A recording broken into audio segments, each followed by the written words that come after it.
kita ke pengertiannya. Jadi menurut si technojournal.com, pengertian dari algoritma adalah urutan atau langkah-langkah untuk menyelesaikan masalah pemrograman komputer gitu ya.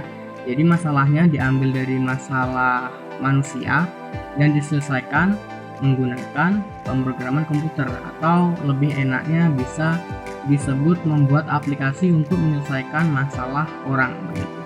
Dan si algoritma ini ditemukan oleh Bapak Muhammad Ibnu Musa Al-Khwarizmi, atau bisa disebut Bapak Al-Khwarizmi.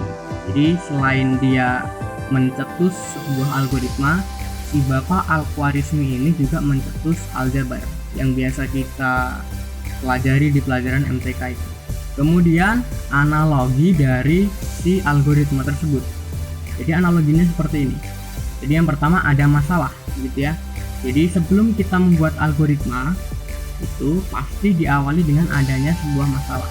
Nah, setelah adanya masalah dibuatlah sebuah algoritma. Jadi jangan membuat algoritma kalau nggak ada masalah gitu ya. Dan jangan membuat masalah sendiri begitu. Nah, setelah kita membuat algoritmanya, kemudian kita transformasikan ke dalam program komputer. Jadi dari masalah yang sudah kita analisis itu kita bisa transformasikan ke program komputer. Jadi tadi kan di definisinya algoritma ini adalah membuat program komputer untuk menyelesaikan sebuah masalah begitu ya. Jadi kalau implementasinya bukan ke program komputer, berarti itu bukan algoritma gitu ya. Nah, kemudian jadilah sebuah solusi. Jadi bisa dikatakan begini, algoritma itu adalah sebuah solusi dari masalah yang diimplementasikan di program komputer begitu. Jadi enaknya ngomong membuat aplikasi untuk menyelesaikan sebuah masalah gitu ya. Nah, kemudian cara mendeskripsikan masalahnya itu bagaimana gitu ya. Jadi yang pertama, kita bisa menjabarkan masalah. Jadi ketika kita misal mendapat klien itu mengalami kesulitan di perusahaannya, itu kita bisa menanyakan pertanyaan satu-satu, masalahnya di mana dan kita harus bagaimana dan seterusnya. Kemudian yang kedua, merincikan masalah untuk menyelesaikan masalah. Nah, dari pertanyaan yang sudah kita tanyakan tadi, kita pecah-pecah lagi. Jadi kita apa yang harus kita lakukan begitu ya.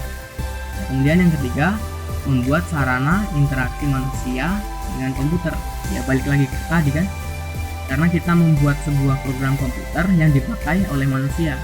Jadi percuma aja kalau manusianya tidak bisa menjalankan program komputer yang sudah kita buat. Jadi ketika kita membuat program komputer yang akan berinteraksi dengan manusia, usahakan program komputernya itu interaktif begitu. Jadi mudah diinteraksi oleh manusia. Oke, next ya. Nah, bagaimana cara mentransformasikan masalah ke program komputer? Jadi yang pertama, kita bentuk dulu urutan masalah-masalahnya tersebut gitu. Jadi dari apa, bagaimana, dan kita harus bagaimana, programnya mau dibuat seperti apa gitu ya. Kemudian tentukan bahasa pemrograman.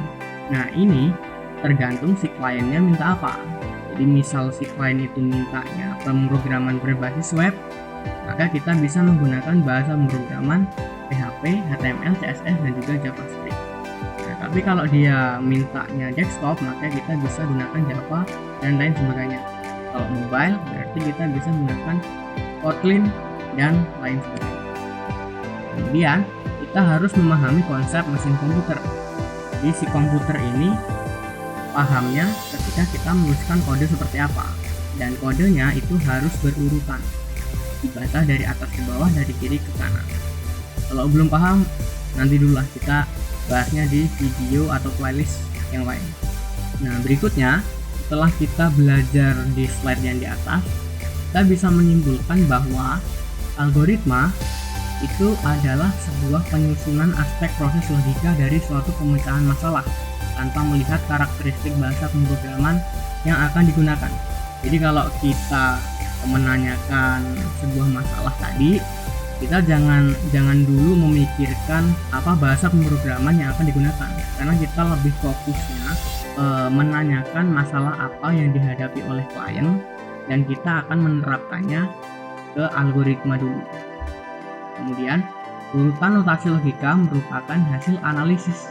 Ya bener aja ya. Jadi kalau kita membuat algoritma, ya di belakang algoritma itu pasti kita sudah menganalisis sebuah masalah. Dan berikutnya urutan logika langkah kerja untuk menyelesaikan suatu masalah. Nah, urutan logika langkah kerja ini biasa disebut dengan notasi algoritma. Jadi untuk mengimplementasikan notasi algoritma ini, kita biasanya menggunakan cara yang pertama, yaitu untaian kalimat deskriptif, ataupun cara yang kedua menggunakan flowchart, dan yang ketiga kita bisa menggunakan pseudocode. Jadi tergantung si kliennya itu dia orang programmer atau gimana. Jadi antara tiga ini kita bisa pilih salah satu tergantung yang dipahami oleh si klien gitu ya. Jadi apa bedanya untaian kalimat deskriptif, flowchart, dan pseudocode itu kita akan belajar di video selanjutnya. Jadi tenang aja. Dan di video selanjutnya kita akan membahas tentang untaian kalimat deskriptif tadi, flowchart, dan juga pseudocode.